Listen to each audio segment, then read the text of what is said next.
So we'll start with reciting the praise to Shakyamuni Buddha that's on page 73 three times. To the founder, the endowed, transcendent destroyer, the one gone beyond, the foe destroyer, the completely perfected, fully awakened being, perfect in knowledge and in good conduct, Sugata, knower of the world, supreme guide of human beings to be tamed, teacher of gods and human beings, to you, the completely and fully awakened one, the endowed, transcendent destroyer, the glorious conqueror, the subduer from the Shakya clan, I prostrate, make offerings, and go for refuge. To the founder, the endowed, transcendent destroyer, the one gone beyond, the foe destroyer, the completely perfected, fully awakened being, perfect in knowledge and in good conduct, Sugata, knower of the world, supreme guide of human beings to be tamed, teacher of gods and human beings, to you, the completely and fully awakened one, the endowed, transcendent destroyer, the glorious conqueror, the subduer from the Shakya clan, I prostrate, make offerings, and go for refuge. To the founder, the endowed, transcendent destroyer, the one gone beyond, the foe destroyer, the completely perfected, fully awakened being, perfect in knowledge and in good conduct, Sugata, knower of the world, supreme guide of human beings to be tamed, teacher of gods and human beings, to you, the completely and fully awakened one, the endowed, transcendent destroyer, the glorious conqueror, the subduer from the Shakya clan, I prostrate, make offerings, and go for refuge. We'll do the short mandala offering prayer that's either on 97 or 98, depending on which version of the prayer book you have. So it'll either be towards the bottom of 97 or the top of 98. And we'll just do that verse. We'll skip the next verse, request to turn the wheel of Dharma, and do the offering mantra that follows, that's on page 98. And then we'll continue with the remaining prayer on 98, reciting that once in English and twice in Tibetan. This ground, anointed with perfume, strewn with flowers, adorned with Mount Meru, 4 continents, the sun and the moon. I imagine this as a Buddha field and offer it. May all living beings enjoy this pure land. Idam Guru Ratna Mandala Kam Niryata Yami. I go for refuge until I am enlightened to the Buddha, the Dharma, and the Supreme Assembly. By the merits I create through listening to the Dharma, may I become a Buddha in order to benefit all sentient beings. Sangye Chodang Soki Choknam La Jang Chu Bardu Dakni Kyab Suchi Daki Chunyan Gi Pesanam Gi Dola Penshir Sangye Druparsho Sangye Chodang Soki Choknam La Jang Chu Bardu Dakni Kyab Suchi Daki Chunyan Gi Pesanam Gi Dola Penshir Sangye Druparsho. You can set the prayer books aside. We'll do a short meditation before we begin the class tonight. So just find a good meditation posture. Make sure that the back is straight, upright, but then relaxing into this posture as best as you can. We'll do a few minutes of focused meditation on the breath. So no doubt every one of you has a way of working with the breath that you prefer, so you can do that for the next few minutes. Just maintaining your awareness of the breath, being vigilant, watching the mind, so that when we get distracted, wander away from the mind, we're paying attention to let go of whatever it was that distracted us and return back to the breath. So I'll ring the chime. We'll do this in silence for just a few minutes, and then I'll lead you in a short reflection to set motivation for tonight.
So now let's set our motivation. And before class, we were talking about visualization and meditation. And rarely do we bring visualization into our motivation, but perhaps we could do that tonight.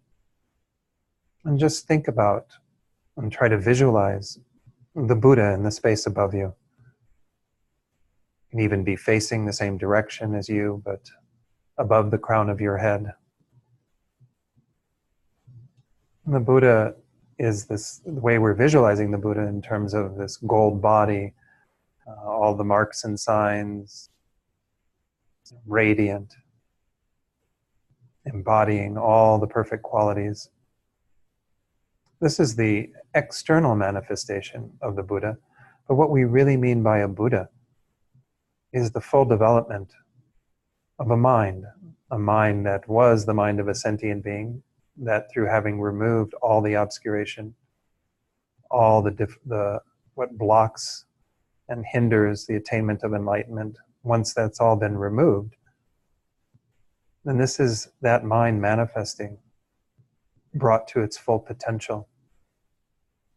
It's essentially the Buddha nature that each one of us possesses, completely purified, all the qualities completely developed. So while we visualize the Buddha, we want to be mostly inspired by the idea that we can become just like the Buddha. We have the seeds already within our own mental continuum to achieve that result. The only difference between the Buddha and ourselves is the Buddha has done that work, whereas we are still on the learning path, on the path of removing all these obscurations, developing all the qualities of compassion and wisdom and so on. So we can feel very inspired by thinking about the Buddha, recognizing that this is the goal, our own Buddhahood that we want to attain. We always have to unite it with the bigger goal, the goal of helping countless sentient beings to attain that same state. Buddhahood doesn't make sense without that motivation, without that desire to lead all sentient beings out of suffering, out of their unenlightened state, into the state of complete well-being and happiness, peace, complete enlightenment, Buddhahood. So really feel inspired in generating bodhicitta tonight, this mind that strives to achieve that goal, thinking that you're here through our study and investigation of this topic of minds and mental factors to develop our own awareness, our own mind, so we can eventually be just like the Buddha, join the ranks of these enlightened beings and help all sentient beings to attain that same state.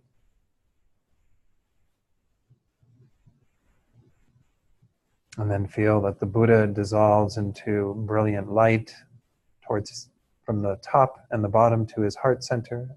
This light at his heart center then comes down, descends down through the crown of your head, completely filling your being, your body, speech, and mind, completely purified. All the blessings and inspiration to make this life most meaningful are completely attained. And just rest in this state of having received the blessings of the Buddhas, the blessings of your own gurus in this way.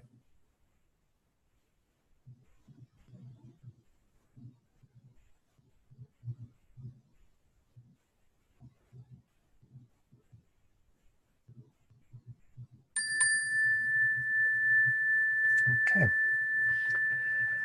Oh, we've got quite a crowd online tonight. That's great. So, welcome everyone online. We are working with the mental factors, the very last set. I'm going to do this screen share for just a moment so we can look at the slides that pertain to this topic.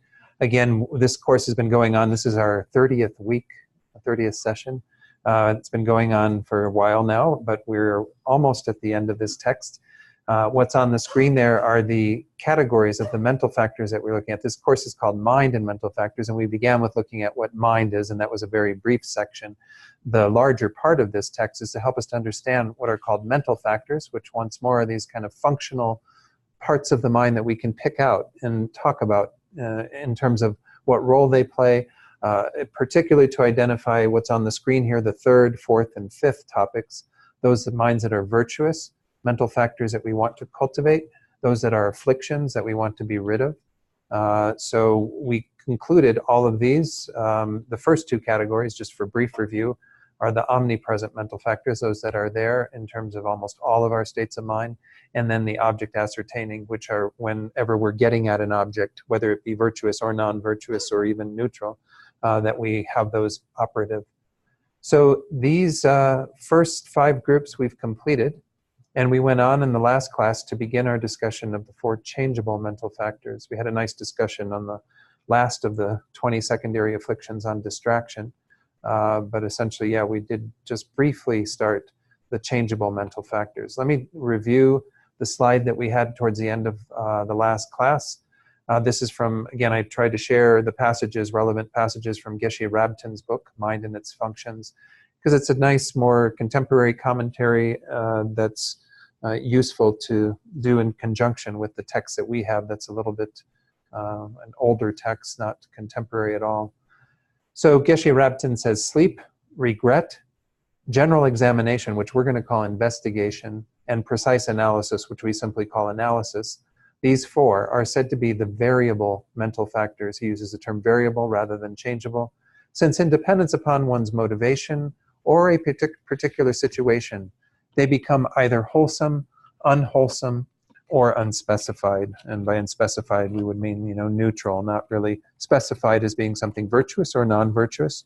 I want to share a little bit of what Venerable George Chernoff shares in his commentary on this, because I thought it was kind of useful the way that he talked about these. He says, let's look into what changeable actually means.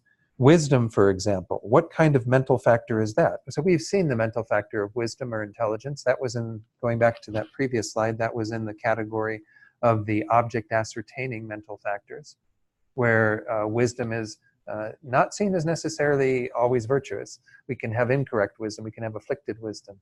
But nonetheless, wisdom is a discernment of what of an object in a more intricate way, as opposed to, discrimination is a factor we always have that's kind of simply saying this is this, that is that.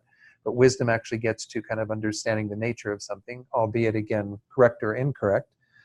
So Venerable George says, wisdom, for example, what kind of mental factor is that? It's an object ascertaining mental factor, which is by nature neutral, unpredicted. So it can become virtuous or non-virtuous by the presence of another virtuous mental factor, or a non-virtuous mental factor, an affliction in the mind. By its own nature, it does not have that quality.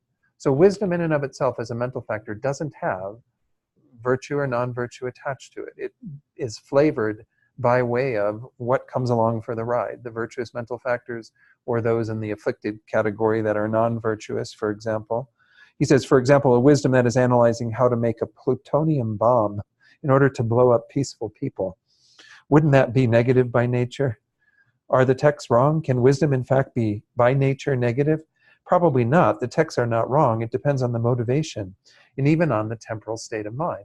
So even in the case of somebody using their wisdom to build a bomb that would destroy people out of, it's going to become non-virtuous by way of their having hatred towards the people that they want to blow up, or whatever the case might be. So you can see that, again, these factors like wisdom that are in the object ascertaining category do get flavored in a particular way, but solely in a kind of along the way type of process. So whatever else is there as the more primary minds, the virtue, the non-virtue, whatever, you're going to then flavor that factor by way of that. So he says, what's the difference between that kind of mind, which could be virtuous or non-virtuous, and for instance, the mental factor regret that we're going to talk about? It's one of the 4 in this category that could be virtuous or non-virtuous as well. Wisdom could be either, but it is classified as an object ascertaining mental factor, whereas now we hear the same of regret, and that is called a changeable mental factor. He says, well, let me ask you this. Is regret by nature either virtuous or non-virtuous? Yes. When there is regret about a virtuous action, the regret itself becomes non-virtuous. So it's kind of like whatever regret we're talking about, it will be flavored in a virtuous way, a non-virtuous way, and of course there is even a neutral way. We can have regret about something that doesn't really matter. Regret that we got up 5 minutes late or something. Something that is not really together with any kind of affliction or any type of virtue. So you can have regret about some things that would be in the third category, but whenever regret is present, it's always going to be kind of taking on its own tone by virtue of the thoughts that regret is about. And it's similar for sleep in terms of what thoughts we bring into the process of sleep, in terms of investigation and analysis, in terms of how we are going about looking at the things that are being investigated and analyzed. So those factors, those actions or functions in the mind take on a flavor of virtue or non-virtue, not kind of completely independent of other states of mind, but by their very nature, because that's what regret is. Regret is looking back on something with some desire to have it be different, some desire to move away from that. And sleep is, as we'll see, that disengagement of the sense consciousnesses and drawing the mind into that state of sleep. So we're going to see as we go through these that they do have kind of virtue or non-virtue, or even again potentially unspecified or neutral states induced by way of what that mind is about. So it's a little different in that regard. Wisdom, it gets to be a little debatable perhaps, because once more wisdom can be used in a very investigative way to look at something that is quite virtuous and worth pursuing, whereas it can also be used as the example of the plutonium bomb in a way that would be very non-virtuous. So just to conclude what Venerable George says, he says, when there is regret about a virtuous action, the regret itself becomes non-virtuous. Regretting something non-virtuous you did, that's like one of the opponent powers. We're going to talk about that tonight. That regret becomes virtuous. So by way of the factor of regret arising in the mind, it flavors it as virtuous or non-virtuous depending upon what is being regretted. Does that make some sense? Whereas wisdom, you could be investigating a plutonium bomb, but doing it with a virtuous mind perhaps, because you want to make sure that the knowledge about it is correctly disseminated so people don't use it, or people aren't, being uncareful with that. I don't know. I mean, I'm just off the top of my head. Yeah. Make sure people don't get a hold of the bomb. I don't know. Well, there was that motivation, as Rowena says, of people that were developing the bomb out of a sense of protecting people. I mean, and there are uses of weaponry to discourage war and try to instill peace, but nonetheless, weaponry itself, is a little difficult to. And we'll move away from there. In the movies, they frequently blow up asteroids that are going to destroy the Earth. Yeah, maybe if they're going to blow up an asteroid that's headed towards Earth. Yeah. Okay, so we have these four we're going to look at: sleep, regret, investigation, and analysis. So let me take it off of the screen share for the folks at home. And by the way, anyone at home, if you wanted to chime in at any point with the chat box, let me know. Just put your question or your comment there, and I'll be happy to share it. So let's go to page 82 at the bottom. These are where the four changeable mental factors are talked about. Just so you know, there is a little passage at the end of this that talks about the same thing in regard to why are these called changeable. But we'll review that when we get to the end. Right now we're going to start with sleep, which is the first of these four. So this text, Sangha's Compendium of Knowledge, is frequently quoted right at the beginning, and the question was asked there, what is sleep? It is a withdrawal of the mind in dependence upon sleep, its cause, with respect to. And again, by using the term sleep again there, it's not saying it's dependent upon itself. It's saying that it's dependent upon the physical phenomenon we call sleep, which is the shutting down of the body, so that rest can occur and so on. So we're talking about the mental state here, the mental factor of sleep that is accompanying the process of the withdrawal from the senses, the five senses, and the inducing of the state of sleep. So it says it's with respect to one, virtue, non-virtue, and the unspecified. The next bullet point is the timely and the untimely. And then the third bullet point is the appropriate and the inappropriate. So we're going to look at all of these. What are the categories for these? And it's involved with ignorance. Now remember last week I said that there was this passage from Vasubandhu's text that explained why it says it's involved with ignorance. We can't say that every instance of this is going to be involved with ignorance, but according to Vasubandhu's Summary of the Five Heaps, this translation by Artemis Engel, page 311, he says, in the present instance, the description of sleep is limited to the type that is a form of ignorance and therefore is non-virtuous. So it's kind of in the definition talking about it in terms of it being non-virtuous, but nonetheless it's a changeable mental factor, so it's not always non-virtuous. So don't, that is got to be qualified there in terms of our text. It shouldn't be taken for granted that all instances of sleep are together with ignorance. So it says there it has the function of acting as a support for failing to perform actions. We can no longer engage in actions once this mental factor of sleep draws us into that state of dormancy. So in terms of the flavoring of this, the very first of the bullet points is virtue, non-virtue, and the unspecified.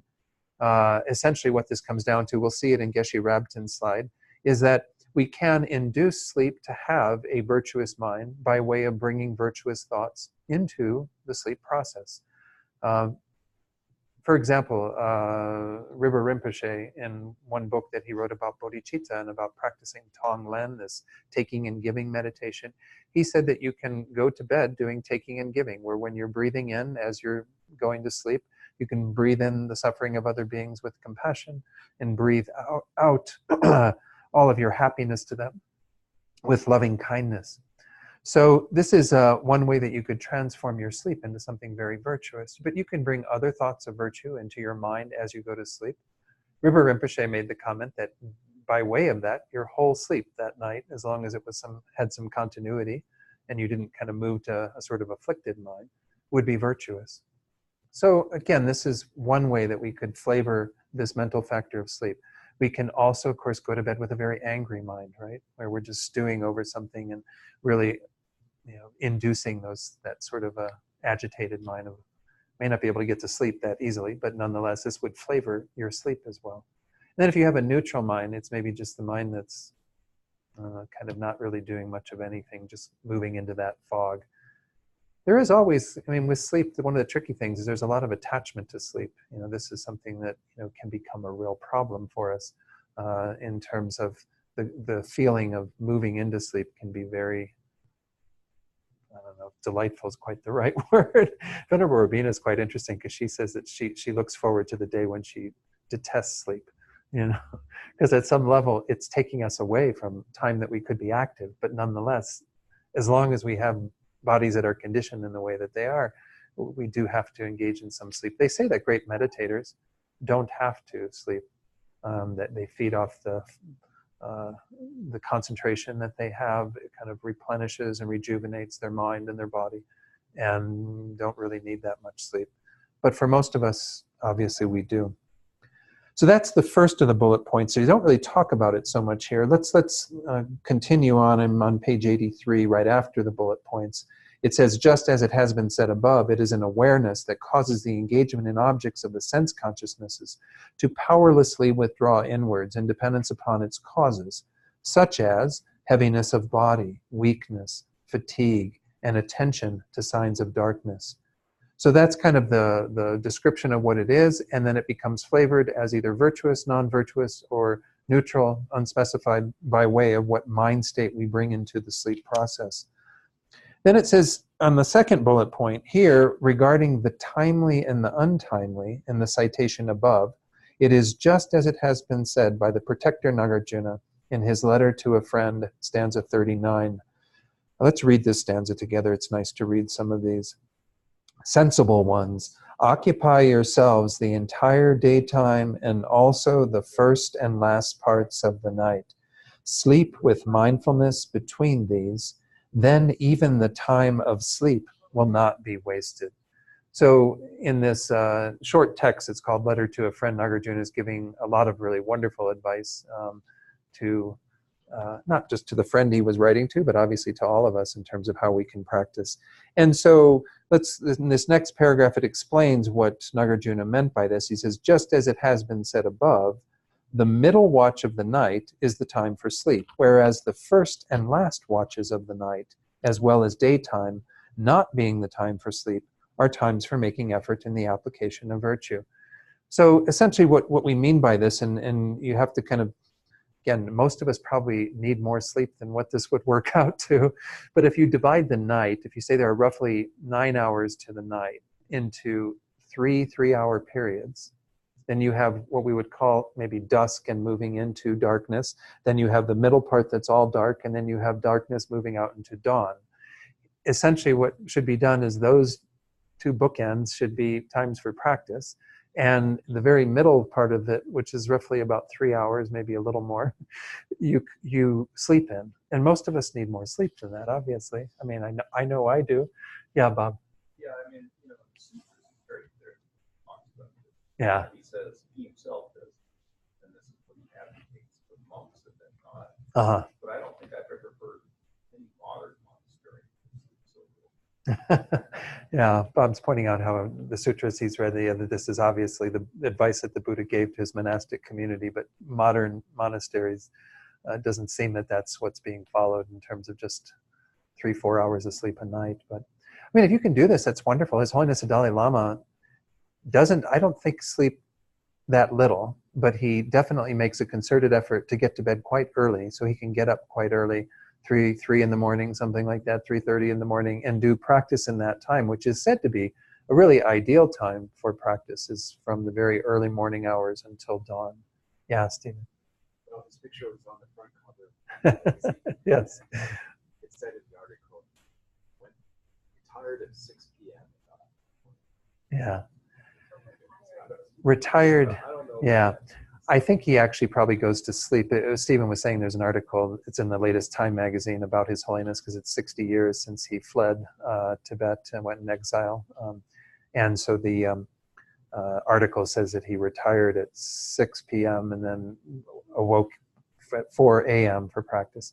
But retiring at 6 p.m., I mean, that may be when he just goes to do his evening practices and things. I get the feeling he probably sleeps somewhere in that neighborhood of, I don't know, 6-7 hours, I'm guessing. I don't know, maybe more. But is His Holiness really even sleeping? Who knows? Lama Zopa Rinpoche apparently doesn't sleep very much. They've encouraged him to take more rest. But oftentimes he'll just sit in his room and sit in meditation posture and not really do a whole lot of formal sleep. So again, if you can follow this advice, I think it's really wonderful to know what's the more timely way to sleep versus an untimely way to sleep. But I think it's very challenging. I would encourage most people, though, to try to be on a somewhat regular basis in terms of your life, if you can. Many people have jobs and things where it's very hard to have a regular schedule, just so that you have a pattern of when you meditate, when you do various practices, so that you can reinforce that habit, because that's what will kind of keep it all going. It gets to be challenging if you're traveling more or doing other things, with your life. So those who are retired maybe have a little more leisure, but maybe not. It's always hard to say. Okay, so that's the last sentence of that. It says, hence it is taught in this way for the purpose of comprehending these modes.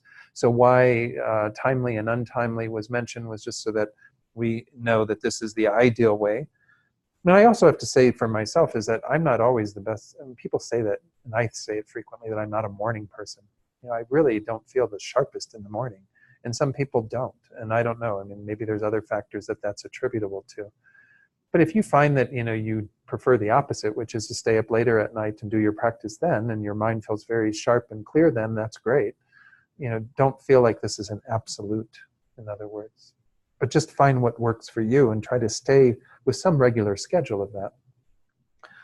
The third of these bullet points that was at the top of page 83, the appropriate and the inappropriate, it says there, regarding the appropriate and the inappropriate in the citation above, sleeping during the middle watch of the night out of the wish to engage in virtue by developing the elements of the body is appropriate, whereas sleep motivated by afflictions even during the middle watch of the night is inappropriate.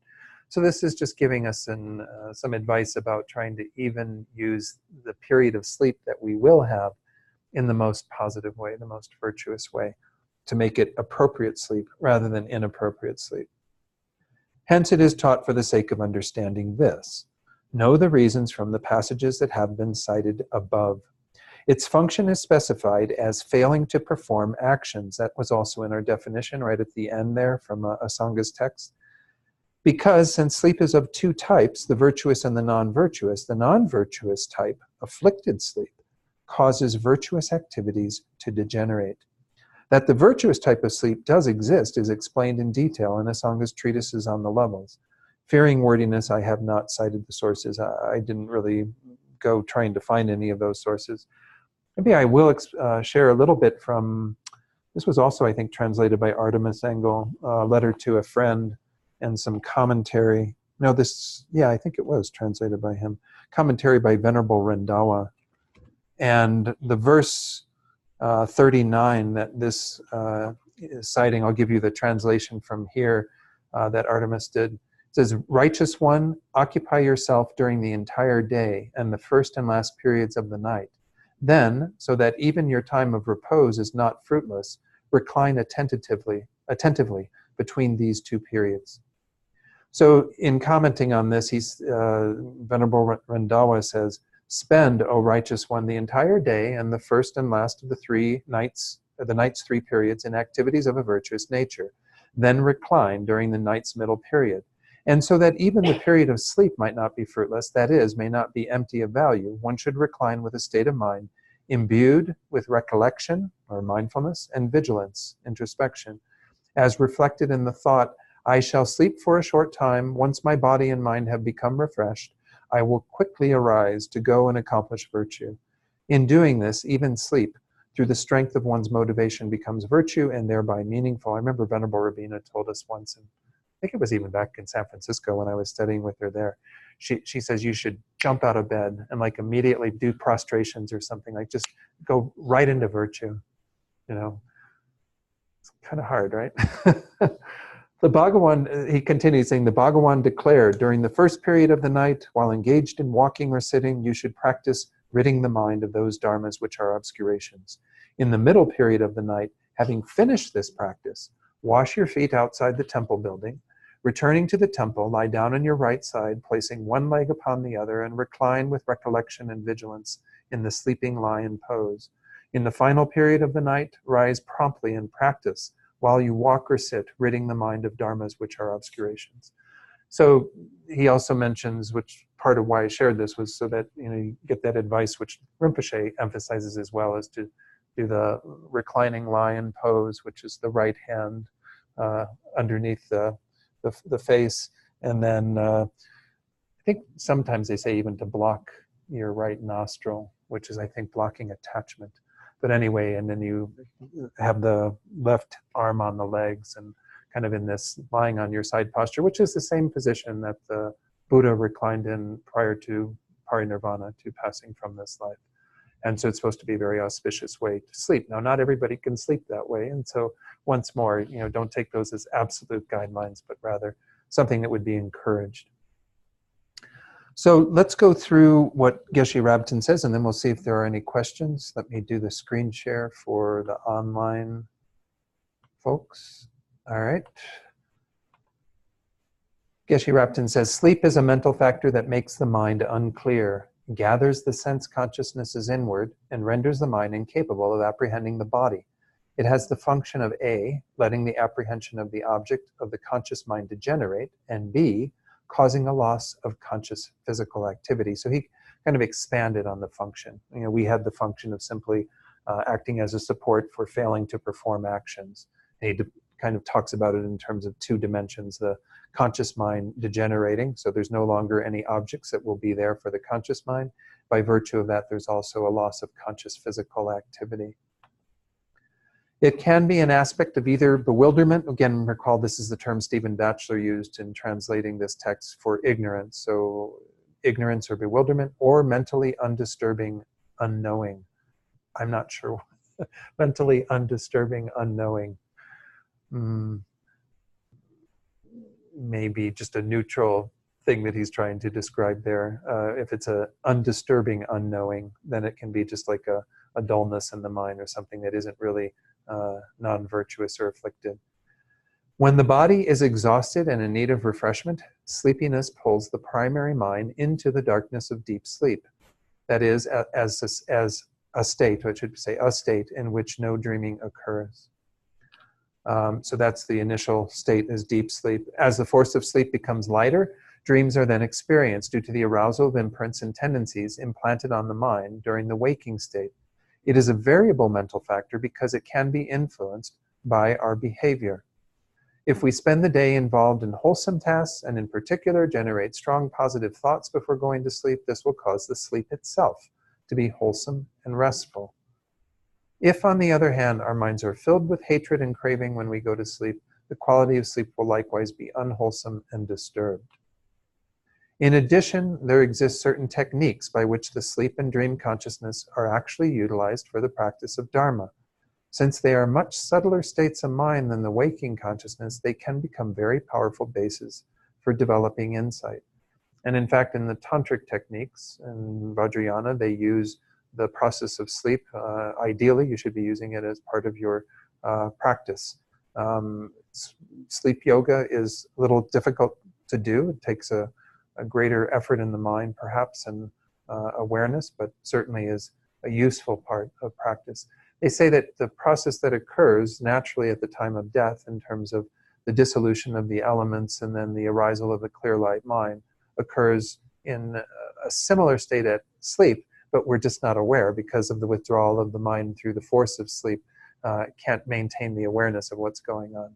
But of course, many great yogis, yoginis in the tantric tradition use the death process with a heightened awareness of what's going on as a means of attaining great realizations on the tantric path. Yeah, Bob. Yeah, I think one of the introductions to Lama Zopa or somebody was talking about how he practiced during sleep all the time. Yeah, Bob was saying that he recalled in one of Lama Yeshe's books, he was recollecting how Lama Zopa used to practice in his sleep all the time. Oh, it's the opposite. I think it was Lama Zopa or somebody else was talking. Somebody was talking about Lama Yeshe and how Lama Yeshe practiced. I'm sorry. Okay. Even reading Dharma texts. Wow. Yeah. Even reading Dharma texts. Amazing. So again, this is something that does take some effort to do, but there are books out there about dream yoga and sleep yoga, and if you feel inclined, I don't think it doesn't require a tantric empowerment to do. You can certainly practice with these ways of developing some heightened awareness in your dream state, but it's certainly in tantra a part of the practice. Yeah, Stephen. There's a text by Alan Wallace called Self-Awake. Oh, okay. What he does is he takes modern sleep science and links that with concentration and also yogic sleep techniques. Okay. Pulls them all together. So I guess from his perspective, using sleep positively is important. Right. So Stephen was just referencing a book by Alan Wallace. It's called Dreaming Yourself Awake. That is about, brings in Western techniques around sleep study of sleep science. So that might be worth checking out as well. I mean, he's a very accomplished practitioner himself, but know that there are things out there that can aid you in that. I remember one person who used to come to the center told me he received some instruction that if you do have the ability to kind of look down at your hands while you're sleeping or while you're dreaming, so if you become self-conscious in your dream and kind of recognize that you're in your dream, then to immediately look down at your hands, and that kind of, grounds you in a more ability to be in that lucid state without getting totally caught up in all of it or something. Be more of an observer. And then, of course, to try to control what's going on, to control the mind and what's going on. We don't create really heavy karma in sleep, because there's no real objects of what we're doing in the sleep. But nonetheless, it's the ripening of karmic imprints that play out in those subtler states. And if we buy into them in our state, we can even find that, yes, we'll have times where we wake up from a dream with a very agitated mind because of something that bothered us in the dream, or maybe something that really delighted us in the dream, and we wake up with a mind of attachment. So we can see that there's some subtle seeds that are planted in the dream state, but it's not usually a full fruitional karma, because it's not able to produce it. It doesn't have all the branches present because of the dream state. Yeah, Bob. Yeah, it's a technical process. There are ordinary people that are, but there's something called technique called Lucid dreaming, yeah. where you can try to control your Yeah. Yeah, Bob was just pointing out that, yeah, in even just ordinary books and what have you, they'll talk about lucid dreaming, to be able to control our awareness and what's going on in the dream. So Geshe Rabten, then the final slide on sleep that he has is, the passage says, but before they can be used in this way, before we can actually use our sleep and our dream states in this way, we must first learn how to become conscious within the sleep and dream states, which he doesn't go into any explanation of from there. So that was all that we got from Geshe Rabten in regard to his discussion of sleep. So any comments or questions about that? Okay, let's go on then to the next one.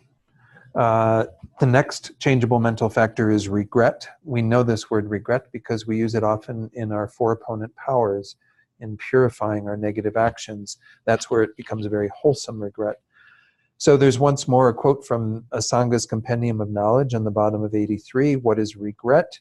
It is a remorseful mind dependent on any proper activity or improper activity, intended or unintended, with respect to the three things that we just saw for sleep, right? Virtue, non-virtue, and the unspecified, the timely and the untimely, and the appropriate and the inappropriate. Here, these are going to be defined a little different, the second two in particular. But, virtue and non-virtue, we already talked a little bit through Venerable George's quote about when regret becomes virtue or non-virtue. I want to say a little bit about this where it says improper activity or proper activity or improper activity, because once more you can regret either. You can regret something that was really proper. You can regret something that's improper. But you can also regret whether you intended to do it or whether it was unintentional that you did it. Sometimes we're even coerced into doing something, and we can still certainly have regret, even though we may not have gone into it with a full conviction to do that action. Continue on the top of page 84 with this definition, we see that similarly, this one is indicated as involved with ignorance. And back in Vasubandhu's text that I cited earlier, he makes a similar comment for regret. He says, in the present case, the type of regret that is being considered is only that which is a form of ignorance and therefore constitutes one of the secondary mental afflictions.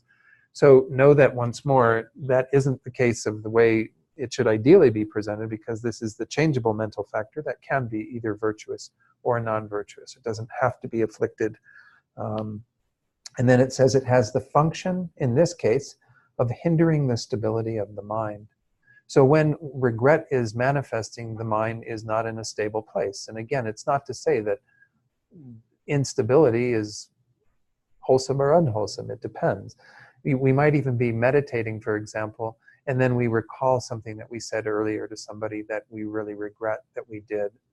And that may be something that pulls us out of our meditation, whatever we're doing. It's a virtuous state of mind because it's regretting something improper that we engaged in.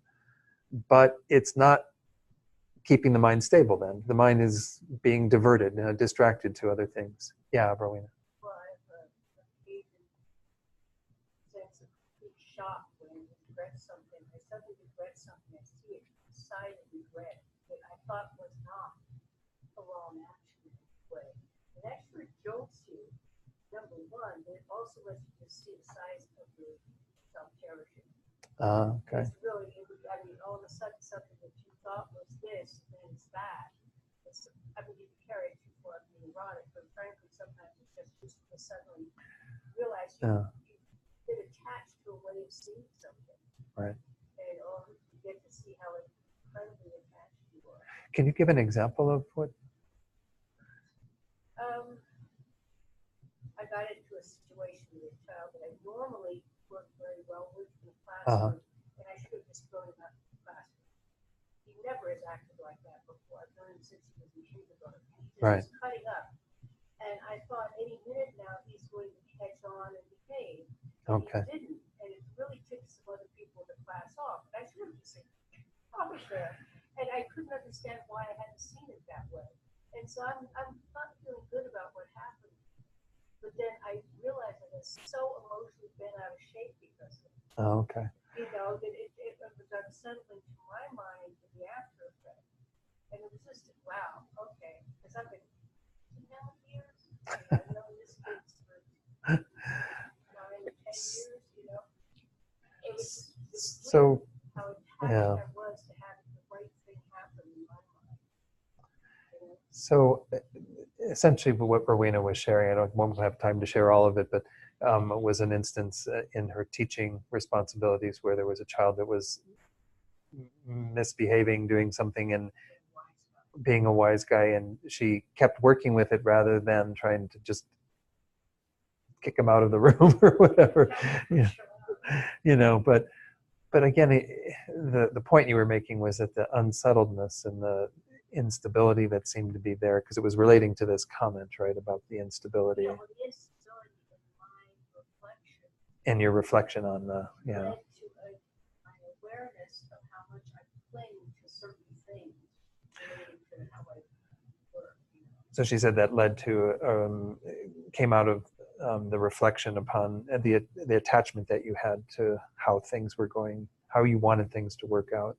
Yeah, how I Yeah. have standards. So again, when regret arises, it can arise in a lot of different ways, but it's actually, we're going to see when we get to the very end of this section, regret is seen as one of the sort of obscurations or obstacles in the mind that frequently can be related to meditation or to even just our ability to stay focused and present with what's going on. So you have to be, again, wholesome regret is not a problem, except that it takes the mind away from where we ideally want to be at the moment. They often even say, I mean, sometimes when I teach beginning meditation classes, they say that this is where, when this becomes an obstacle, is perhaps it's best not to be doing one's meditation, but to work with resolving that regret. You know, and that can be done through the 4 opponent powers, or that can be done through talking to the person that, you know, we offended, or whatever needs to be done to resolve it, because otherwise it just keeps interfering. It just keeps us in that unstable place. So then it says, just as it has been said above, in dependence on oneself having performed an appropriate or inappropriate activity, proper or improper, deliberately, or having been made to do so under duress, being remorseful about that activity, which one subsequently comes to dislike, that is called generating regret. So it's like getting to a place of our own displeasure or dislike of what we did, be it wholesome or unwholesome, be it, you know, something we were coerced into doing or something we did on our own. So we see that there's a nice little explanation for this one in terms of regret being of 3 types. I mentioned this earlier: virtuous, non-virtuous, or unspecified. Venerable George gave an example for the first 2, but he gives us some examples. Yeshe Gyaltsen in our text, he says, for instance, regret for past misdeeds belong to the class of virtue. And as I said, this is a healthy part of our purification process. This is where it usually starts, is to really regret those non-virtuous actions that we've done. And it says, for instance, for the second one, non-virtuous, regret for having created merit belongs to the class of non-virtue. So sometimes people may be very generous with something that they have, giving money to somebody, and then maybe they see the way that that person uses that money, or they have their own need for money after that they regret having been kind and generous to another person. So if we have that type of regret, we're regretting something wholesome, and it becomes non-virtue then, because we should be rejoicing in our virtue. We shouldn't be having a mind that regrets those positive actions. And then the third one, it's unspecified, regret for something that neither benefited nor harmed others, you know, such as manual work is unspecified. I think Geshe Rabten will see in his slides, but he uses something like forgetting where you parked your car, you know. I don't know. But then you have to say, well, what other minds are accompanying that? You know, you could become something else, but just the pure regret of, you know, something along those lines. I don't know.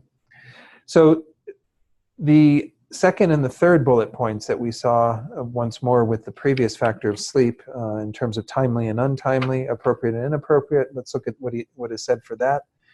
In regard to those, it says in the citation above, this means that generating regret when something is rectifiable is appropriate, whereas regret when it is not rectifiable is inappropriate. So when is it appropriate or inappropriate or rectifiable and non-rectifiable? It has to do with whether that karma has, or that action has actually ripened already. Now, what essentially it means is that if you have something ripen in your life, you have an accident, or somebody does something, or you even get an illness that manifests that you have to contend with, because that seed has already brought itself into fruition, and that action, the results of that action have been experienced, your regret isn't going to do much to alleviate that. If it's something that maybe can be changed over time, and it is possible in some rare cases to do more purification and have something be reversed, it's not impossible for that to happen. But nonetheless, even Geshe Sopa in his commentary on the Lam Rim says that it's very, very difficult to affect something that's already ripened. And certainly, if somebody goes blind or has something that is a pretty permanent condition in the body, it could become pretty much impossible for that to be reversed. So it's inappropriate in those situations to regret those things that we might have done that led us to that. Now, that having been said, they don't say this, but there can be many results from a particular action. So we may not have experienced all the results of that. Recall that if it's a complete action, we have the fruitional result, which means it can take us into a whole nother rebirth. We have the result that's similar to the cause in terms of our experience, and that's what most people might identify as the result of that karma. So if we took the lives of other beings in past lives, if we were, killing a lot of insects or whatever, even earlier in this life, that can ripen in terms of having bad health or threats to our own life, endangerment of our own life. That's that result. There's a result similar to the cause in terms of our having that behavior manifest again. That's one of the most pernicious ways that karma manifests, is we keep doing the same thing again and again and again. That's part of the karmic process. And then the environmental result, which is how it manifests in the world around us. So recall that, not all of those may have come into fruition. So it doesn't mean that you shouldn't regret those things. It just means that in those cases, it's not a rectifiable situation if that result, any of those four, has actually come from that action.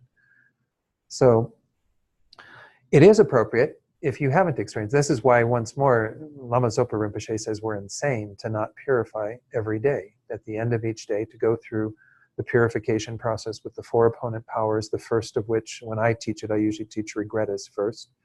To actually sit down and look at one's day and say, wow, I was really pretty snarky when I talked to that person earlier today. I wasn't very kind, and I, forgot my vow and did this or whatever. Anything that we need to bring to mind, not to beat ourselves up, not to make ourselves feel horrible, but to simply take responsibility and say, okay, I did these things under the control of my delusions. Now I want to clean them up. I want to take care of them.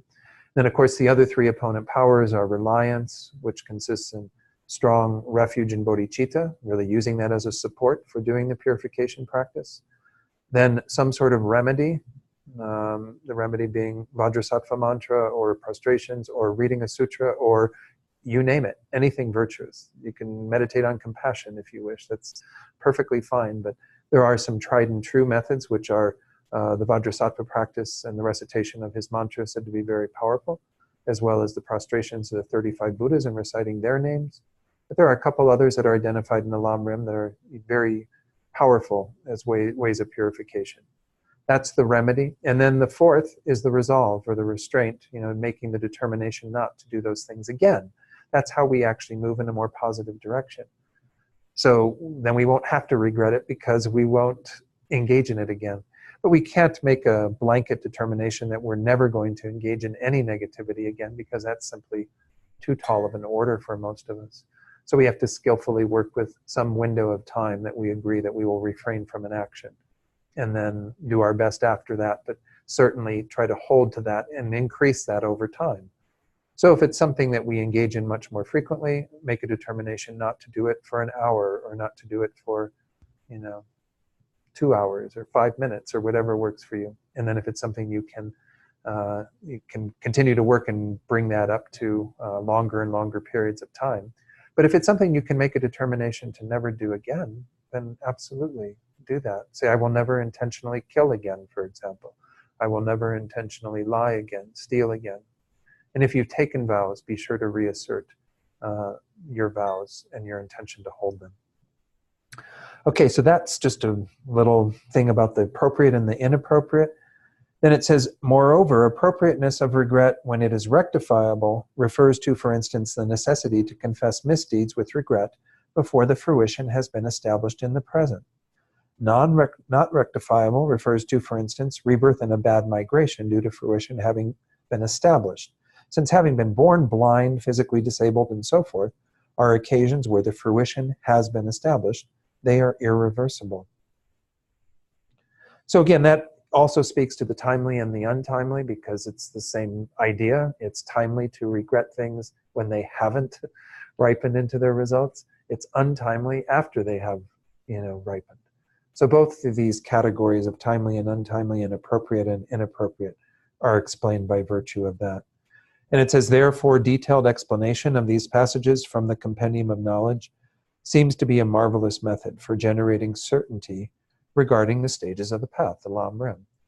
Once more, this is a mental factor that we can bring great awareness of into our practice.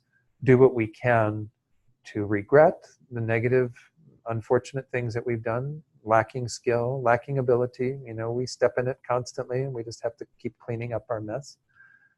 But then to also not regret the virtuous things. Really try to rejoice. This is the opposing mind to some degree against this unfavorable regret that regrets having done things that were good, that were benefiting others or what have you. So let's go to Geshe Rabten, and then we'll see if there are any comments or questions on regret.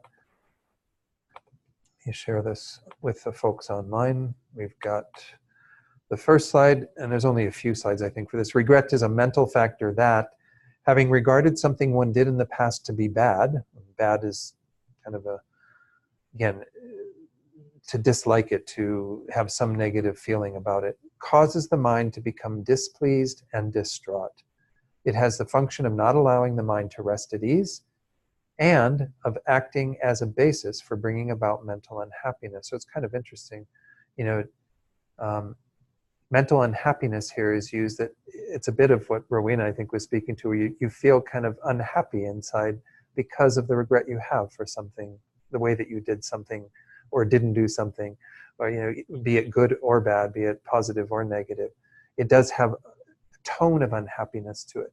So when we're doing that part of the practice of the purification and regretting things, it shouldn't, there should be because it's a positive, virtuous activity, we should feel that kind of energy behind it. But it does mean looking at what we've done and maybe feeling a little bit of that sting of, well, I was kind of a turd today, whatever. And so it's honesty. It's, looking at ourselves in that way. But this mental unhappiness, like I said, shouldn't take the form of guilt. I always point out that it's interesting that in the Tibetan language, they don't have a word for guilt. Guilt does not exist. This is a Western concept. So, it doesn't mean that they don't have guilt. I don't know, that would be a stretch, but they don't formulate it. It's not one of the mental factors that we look at.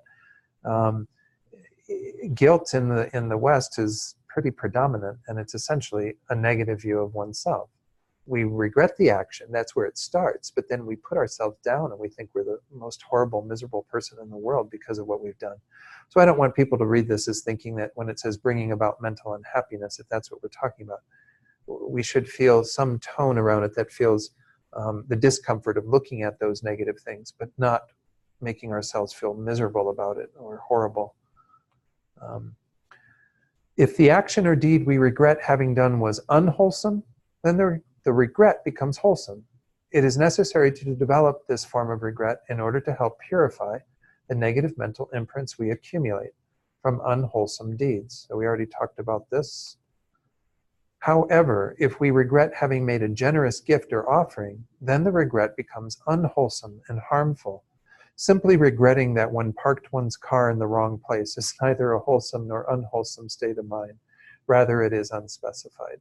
So by unspecified, they sometimes use the word neutral or unspecified. It means that you can't really specify a result from it because the result won't be in terms of suffering or happiness. It'll just be something that is of the same neutral kind of tone. there's really not much in terms of ramifications of these unspecified forms of these mental factors. Whoops, somehow went to that one. So any comments or questions about any of this? Yeah, Stephen. So, I mean, it's laid out here very clearly and also explained it the same way. But it's just rectifiable versus unrectifiable. Right. Just, when you think about the complexity of using it, you really know, like, what is a fruitional result. It's hard for us regular people to face it. Yeah. It kind of seems to me that maybe comment on this, maybe the litmus test is what you just talked about, is that discomfort you feel, that the discomfort you feel when you visit the action of yours. Maybe that's when you just choose to and not get too much into bring out the whether it's whether it's rectifiable. Does that make sense? Yeah, so what Stephen's bringing, the question he's brought forward is, admittedly, when you look at this rectifiable versus non-rectifiable, it's quite complicated, and we don't necessarily know what's all transpired with our karma. Like I point out to people, you don't get a karmic statement at the end of each month. It indicates which ones have been deleted and which ones are still hanging around, which ones have grown, are going to ripen really soon. So, we don't know all that. So Stephen's proposing and asking whether just having some discomfort still with us on the basis of the actions we've done, is that a good sign for what we should be purifying? Well, I would say yes, but I think it should also be, because once more, we don't remember everything that we do. And this is the reality. And even if we do remember for a day, well, we've got a whole lifetime we've lived, and we've got countless lifetimes before that we've lived. So we have no recollection, unless you have some clairvoyance seeing your past lives. You have no recollection of all that stuff. So I think we just have to purify as much as we possibly can bring to mind. And even just inferring that based on the fact that we've lived in countless lifetimes, we've been animals, we've been hell beings, we've been every possible being, we must have killed a lot of beings, we must have stolen from a lot of beings, we must try to make the purification kind of blanketing through a very general way all these negative things that we must have done.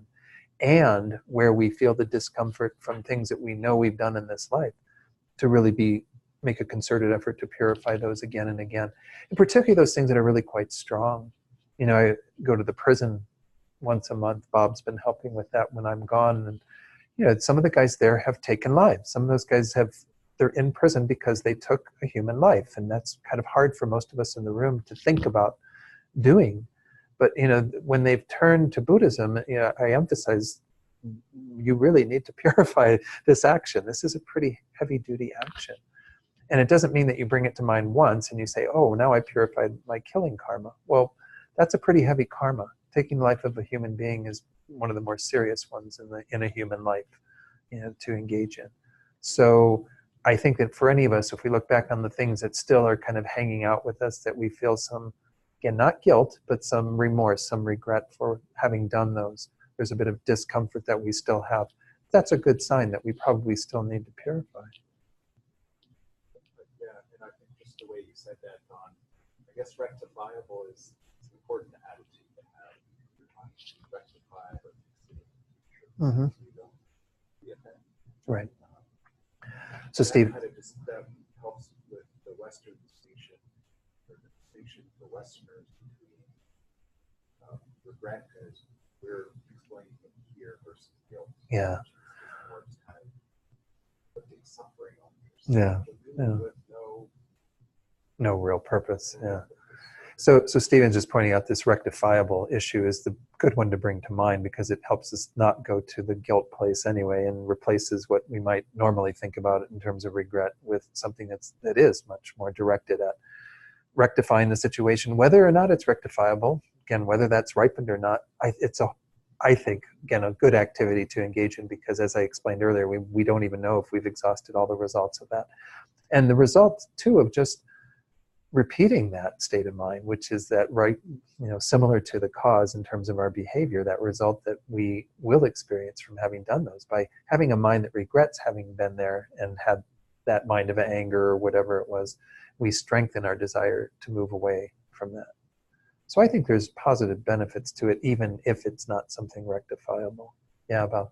Yeah, I was saying that to me it felt really funny when I read that sentence. Because then you can think about somebody that, where the karma has ripened, for example, as you mentioned, somebody goes to prison. Right. So you've done something terrible, you go to prison in a sense. Results have ripened. You're in prison. One of them. But I would always think that you still regret having done any negative action. Yeah. Whether it's right ripened or not. Yeah. Yeah, Bob was saying that when he read that passage, he was a bit uncomfortable with the idea that you wouldn't bring some regret to something, even if it has already ripened, because you might be experiencing, if you looked at in the world, people who are in prison, they're in prison on the basis of an action that they did. Now, karmically, that may not be the full ripening of that action, but nonetheless, it is something that is a consequence of that. And so they should still feel regret, even if they paid their dues in a sense, So I think that this is true for all of us. And once more, we don't get, when something ripens in our life, it doesn't come along with a little tag that says, this is the ripening of a karma you did 5 lifetimes ago, and blah, blah, blah, blah. I mean, you don't know most of these things. So I think, again, this definition is just really getting at it in terms of understanding that the regret at those times will have a more important effect on those actions, rather than it not having that effect because they've already ripened. It's just to point out that technicality, in a sense, not to necessarily discourage us from regretting the things that may have already ripened. That's my take on it, at least. Yeah, Rowena. You had something. Actually, even Bob just covered it. Oh, Bob just covered it. Okay. All right. Thanks, Amy. Yeah, Rowena. Looking at how you're reacting, and I don't know whether it's the right word, but evaluating how you're regretting something, and meditating on how you're reacting, I think is very helpful, in the sense that, okay, you've got a specific action, but that's hardly the only time you've ever done that action. Right. You've got a whole set of categories that are within that framework. Right. Whether it's negative actions done due to jealousy or just simple ignorance, or right. inflated ego, or whatever it is, whatever you've done that's an action, is to a whole family of things that you have to purify, and I find it pretty helpful. And sometimes I think I'm overthinking, but I think what people it's helpful. Right. So Rowena is pointing out that, yeah, even in some actions, there can be a variety of states of mind that are behind all of those that are worth doing the investigation to make sure that we counteract all of that. So I think as much as possible, yeah. And just to have I don't know what the right, or the kindness towards ourselves, or the self-compassion to recognize that we're going to repeat some of these things again. But if we don't make any effort at all, we're inevitable to repeat them. At least this way, we're going to make some progress, and eventually we'll be free of them. So there's is this from Rachel? I think it's maybe from Rachel. It says mom on my screen, but I'm guessing it's because Rachel's at her mom's. But yes, okay. Does this rectifiable really point at the rebirth more than other fruitions? That was the example that was given in terms of rebirth and a bad migration. It just said, for instance. I don't know, Rachel, that it's solely that, because when it went on to say, it said, rebirth and a bad migration due to fruition having been established, since having been born blind, physically disabled, and so forth are occasions where the fruition has been established. They are irreversible. So it's not talking about necessarily just the rebirth, but rather anything that can ripen into our lives. But I don't know. I didn't get the feeling that it was solely in terms of a rebirth state, or even maybe what we might call the completing karma within that particular state, which, like being born blind, would be. And then she says, it is not so changeable once embodied. This is true. But I would say again, it's not to say that that happens solely at the time of being embodied. When someone could go blind in the middle of their life, which happens. Rabbi Neil, who's involved with the interfaith group from Temple Beth Shalom, he has shingles that got into his eye, and it's the type of shingles that doesn't cause blindness, fortunately. But there is a type of shingles that you can get that can cause blindness in the eye. So I don't know, I would think that that would still qualify as something that karma comes into one's life, even in the midst of a human life that had very good karma to get that rebirth and so on, and can cause blindness midlife or late in life. That would be an unchangeable, unrectifiable. So I don't know. Does that make some sense, Rachel? Let's see. Bob had a question. Yeah, Okay. to me, it strikes me that the blindness would be more of an environmental effect. The actual growing karma would be which type of blind, whether you go, human, God, or hell realm, something like that. But which type of life gives it that blindness? Right. Would seem to be the other aspect of karma. The completing. Yeah. I mean, so Bob was just pointing. Yeah, the throwing karma, which determines where you're born, what type of existence you have, is one unique karma that would be, for example, we all had the throwing karma to end up as human being in this life. But the completing karma, they often say it's like the in a painting, the rebirth is like the outline, whereas what fills in the picture, what gives it shape and color and all the other things, is the completing karma. And the completing karma can determine it right from the beginning in terms of whether you're born into a rich family, a poor family, whatever, all the other demographics and things, whether you're even born with a relatively healthy body or a body that's already quite ill and malnourished from the beginning. All those kinds of things would be part of the completing karma. But we have to say also what completes throughout that life. So even experiencing blindness later in life due to some factor like shingles or what have you would be a completing karma. It would be, in terms of the result, because it still would have a more specific result, it would be a result that is similar to the cause in terms of experience, because we must have done something to physically harm the body of another being to have our own bodies be harmed or damaged. Again, that's what they say in the classical text. But yeah, Amy. So I was born with a genetic disorder that caused a lot of discomfort for a long time. And I still have it, but now there's a very easy treatment that makes it appear as if it is no, it works alongside to make everything work correctly.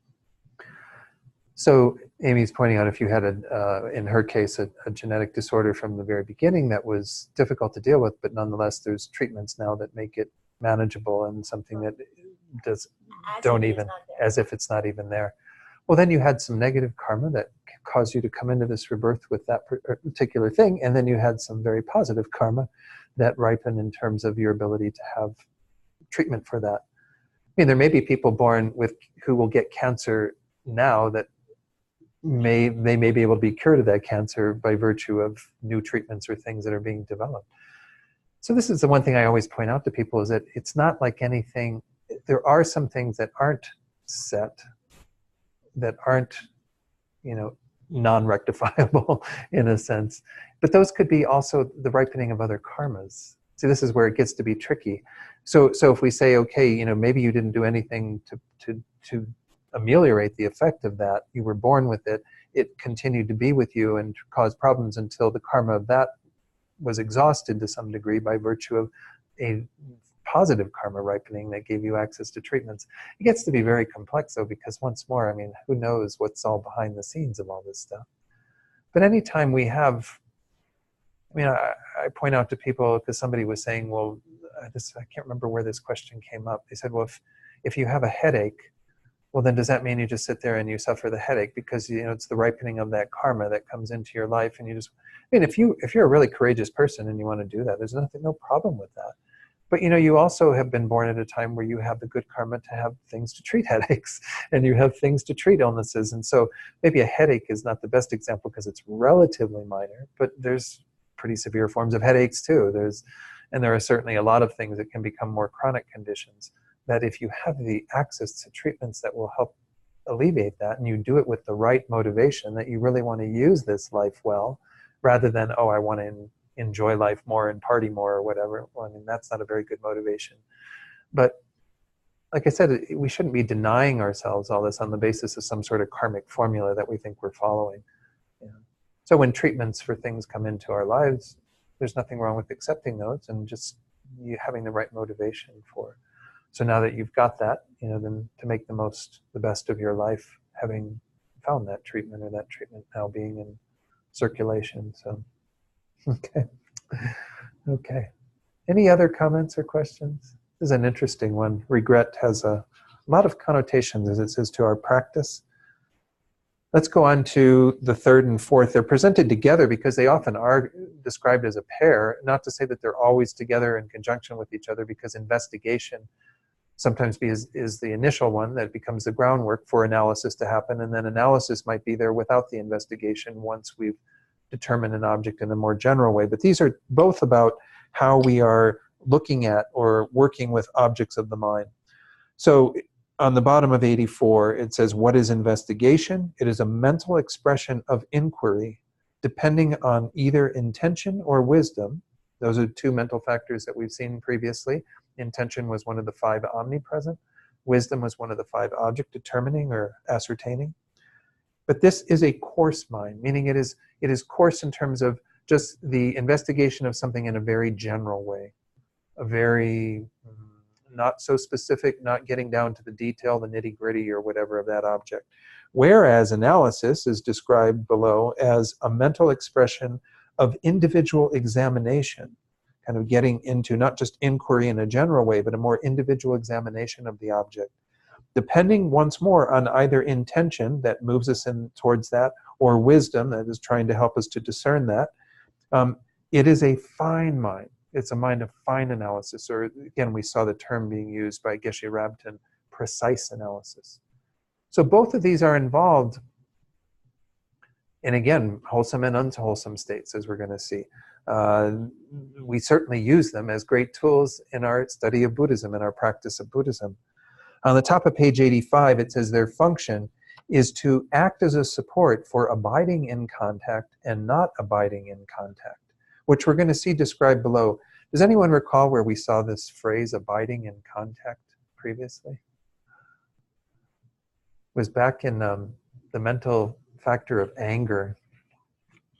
If you go back to page, I'm just going to point this out because we talked about it there, and I gave an answer that came from Geshe Tenzin Temple, and it's page 54.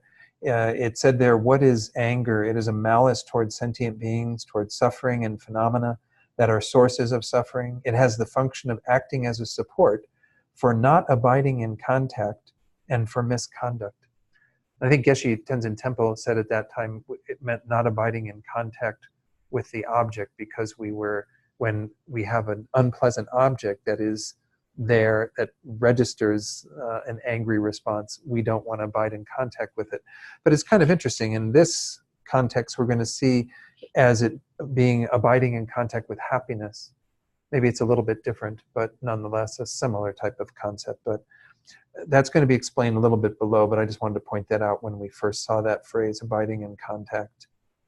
So it says, just as it has been said above, investigation is an inquiry into the rough entities of objects, as well as their names, whereas analysis analyzes with fine discrimination. Now, I guess it gets to be hard in my mind to define when does investigation become analysis. It's kind of part of a continuum, if you will.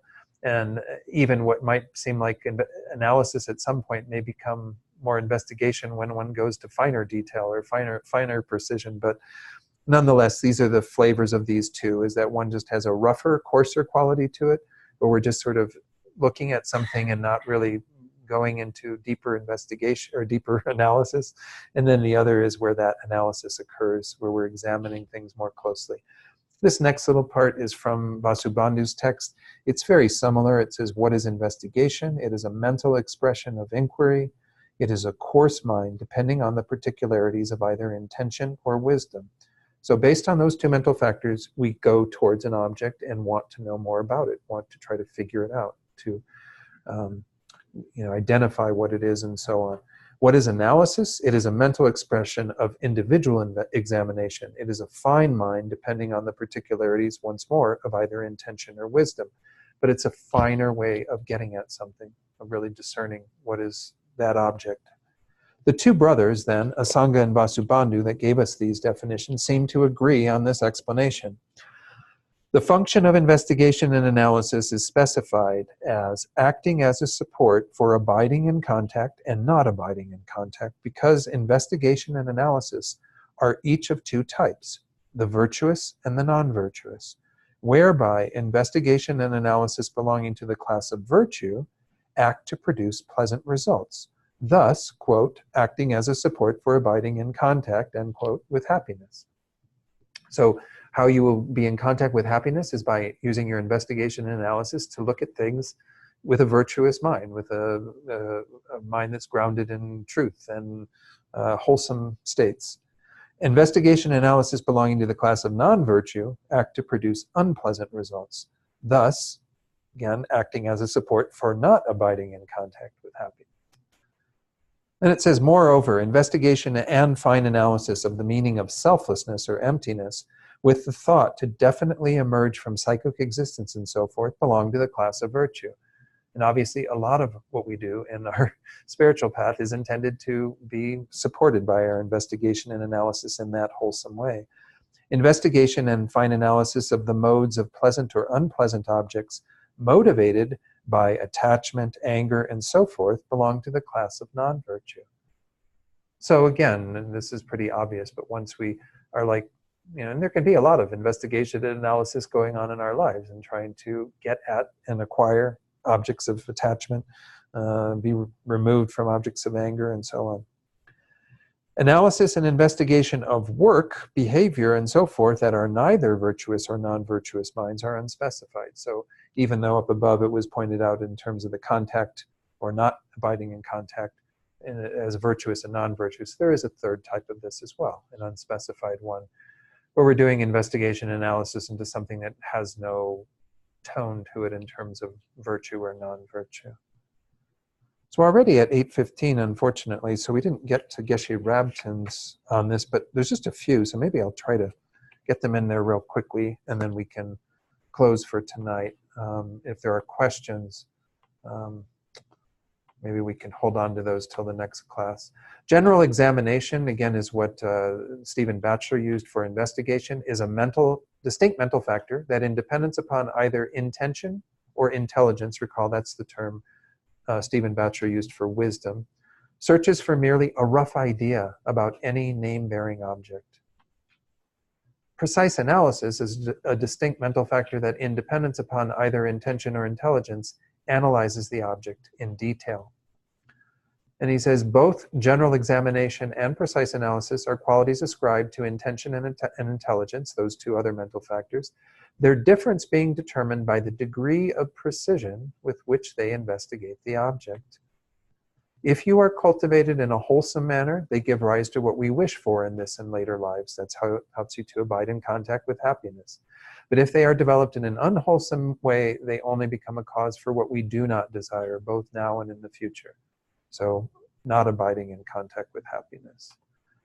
When you study Buddhism, you are studying, that's not, I added that to the end of this. I want to share that at some point at the end of the course. Okay, good enough. So that was all that Geshe Rabtin had to say about these two. So what we're going to do, were there any quick questions on this? They seem pretty straightforward. Again, there are teachings that go into more detail about when, like I said, investigation becomes less prominent in the mind, when one's refined one's meditation and developed deeper precision and that, but we don't really need to go into all of that as part of this course. Next time we'll continue on the bottom of page 85 with this real general discussion of the changeable mental factors, which does go into what are called the 5 veils or 5 obscurations to good meditation practice that steal away the wealth of virtue, as Nagarjuna says. We'll continue that and finish that section and go into our concluding discussion as well as this summary of the salient points. I'm going to take into consideration that maybe some of these we might want to do a little deeper investigation on, since we do have a number of Wednesdays before I leave, and I'm not so sure that I want to start a new text. I know I don't want to start a new text because I'll just have to start that text again when I return. So I think it would be better that if we spend more time looking at, and Rachel and I talked about this a little, kind of how to practice and work with what we've learned in this course, and look at some of the points that are raised here that talk about additional things that we should make sure we understand. As we've been going through the text, we've been trying to address, in particular with the afflictions, how we counteract them. But I think it'd be good to do more on that perhaps. But we'll see. We can hopefully extend this until my time here this year, or this part of this year, is finished. So yeah, Amy. Yes, let's do a day or two on it. A day or two on antidotes, okay. I love it. I'll bring a whole bag of antidotes. Yay, get mine. Pass them out. Oh, heck yeah. Let's go to page 235 and do our concluding prayers for tonight. Mary Mogenberg says, a lifetime on antidotes. Yeah. Okay, so the first two prayers we'll recite, again, reconnecting with our motivation for tonight, thinking that we were here to create the causes for our own enlightenment, the enlightenment of all beings. We now dedicate for that result. And then also recalling bodhicitta in that second verse, makes strong prayers that this mind grow very deeply in our own hearts and in the hearts of all beings. Due to the merits of these virtuous actions, may I quickly attain the state of a Guru Buddha and lead all living beings without exception into that enlightened state. May the supreme jewel bodhicitta that has not arisen arise and grow, and may that which has arisen not diminish but increase more and more. And go forward to page 244. We'll recite these two brief prayers for the long lives of His Holiness and Lama Zopa. As we recite these, think that we're creating the causes for all spiritual guides, even outside of our own tradition, any beings that are dedicated to the welfare of others, helping them to find the causes of peace and happiness, to be free from the causes of suffering. We make strong prayers for their good health and their long lives, so that we and others will never be parted from perfect guides in all our lifetimes. In the land encircled by snow mountains, you are the source of all happiness and good. All-powerful Chenrezig Tenzin Gyatso, please remain until samsara ends. You who uphold the subduer's moral way, who serve as the bountiful bearer of all, sustaining, preserving, and spreading Manjunath's victorious doctrine, who masterfully accomplish magnificent prayers honoring the three jewels, Savior of myself and others, your disciples, please, please live long. And finally, let's dedicate for anyone we're holding in our hearts right now. It might be individuals that we know, or even places in the world where there are lots of difficulties, problems, obstacles. But also bring to mind those in your life who are experiencing illness, or who have died, or who are dying at this time perhaps.